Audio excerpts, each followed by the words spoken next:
Hello there and welcome back to the channel. Today we're gonna talk about productivity. Yeah, I know the title, but just hear me out. When it comes to content creation, productivity is key. You need to be as efficient as possible with the time that you have because at the end of the day we all have the same 24 hours. So it's actually about how you spend those 24 hours. Now speaking about time, we all know how much it takes to set up the tripod, then the camera, then your light on assistant, then the sound and all the other bits and pieces, and when it finally comes to start shooting, you just lost like 1 hour or 2 hours and you don't really know what to say and now you're exhausted. And let's not forget that after you finish shooting, you need to break everything down too, so that's another hour. So how you're going to fix this? Wouldn't it be great if you'd have something ready to go in like 2 seconds? Of course it would. So now, even though I'm really late to the party, I'm building my own iteration of the YouTube studio on wheels because I want to be as productive as possible with my time.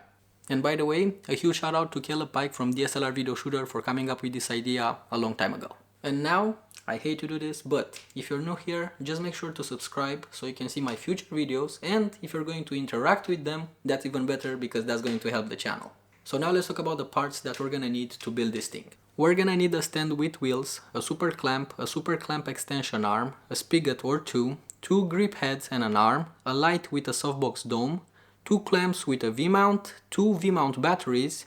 I could also use 2 NPF batteries with a plate, a D-tap to DC in cable, a tripod ball head, the lav mics, and finally the camera and the lens. For the base I went with a newer or Neuer stand with wheels, just because it's sturdy enough, has wheels, and has a quick setup time.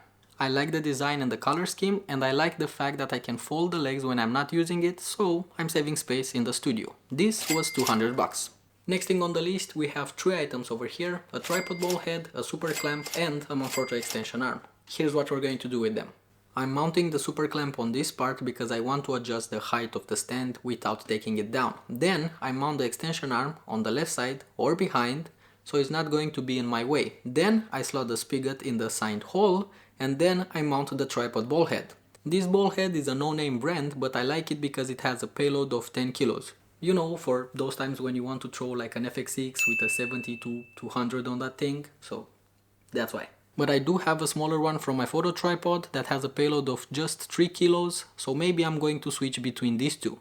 The tripod head has a quick release plate as well, but you can get away without using it if you have an Arca Swiss cage on your camera. Now let's talk about cameras. My first option is the Sony ZV-1 that I'm filming on right now. This is a pretty affordable camera that packs quite a punch, and it comes with a flip out screen. That's a really important feature. And on this one I did mount it like a bracket underneath so I can mount different quick release plates if I want to. I can put another one on the side for those times when I want to film vertical content. You can now buy the Sony ZV-1 New for 650 bucks. If you want a better setup, my second option is the Sony a7 III if you want that full frame look with a Sony 16-35, a cage or an L bracket with the Arca Swiss built in.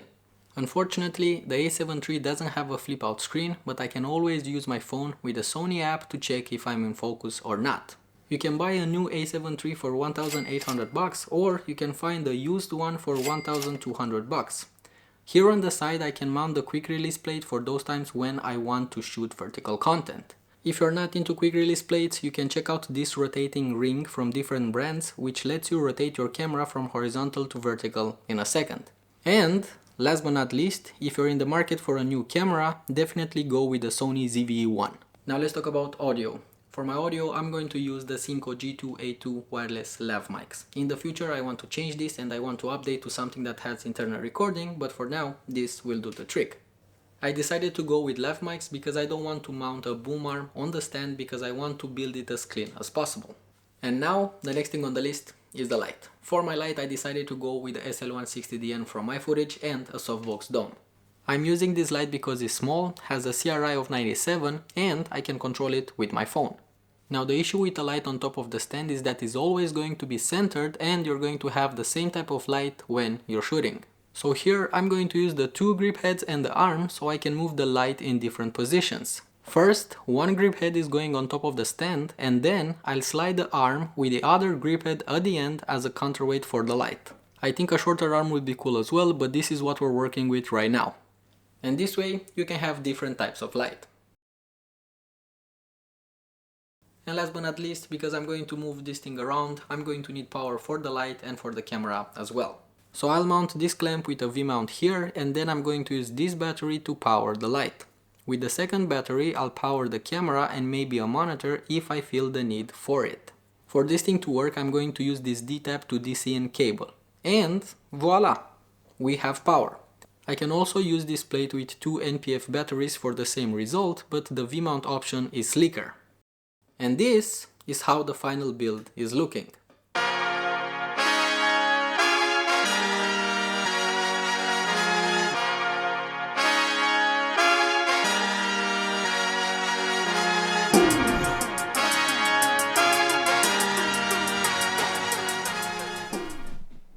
Hi there, future Stefan over here. If you're asking why I'm here because after I filmed what I thought is everything for this video, I added one more thing to this build. And that one more thing is this small magic arm that you see over here with this phone holder, because I wanted to see my bullet points for my videos, and now if I have a FaceTime call, I can use this whole thing as my rig. So that being said, back to the video.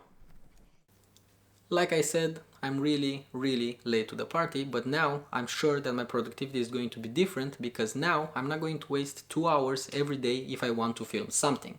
So now I have everything ready to go, just like that. That's it for today, people. I hope you like this video, and now before I'm gonna go, I just wanted to say that I don't have a name for this build just yet, but you can drop some names in the comments down below. See you guys in the next one.